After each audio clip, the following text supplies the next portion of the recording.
March 6th, Saint Colette. After a holy childhood, Colette joined a society of devout women called the Beguines.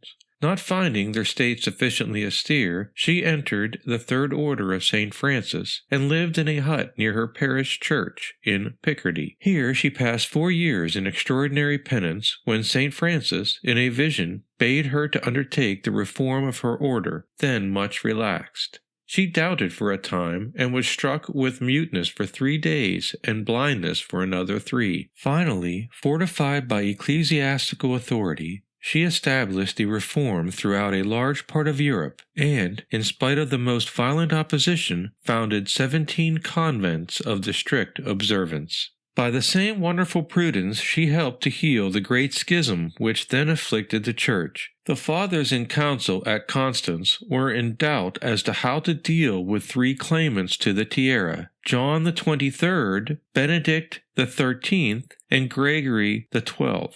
At this crisis, Colette, together with St. Vincent Ferrier, wrote to the fathers to depose Benedict XIII, who alone refused his consent to a new election. This was done, and Martin V was elected, to the great good of the Church.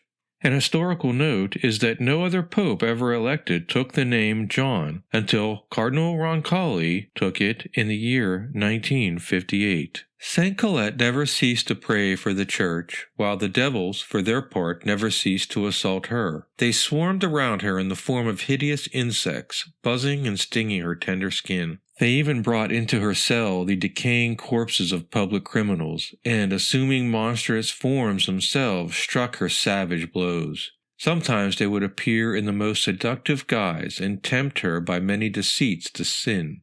Saint Colette once complained to our Lord that the demons prevented her from praying. "Cease then," said the devil to her, "your prayers to the great Master of the Church, and we will cease to torment you, for you torment us more by your prayers than we do you." Yet in the end the Virgin of Christ triumphed over their threats and allurements, and she said she would count the day during which she suffered nothing for her God the unhappiest of her life.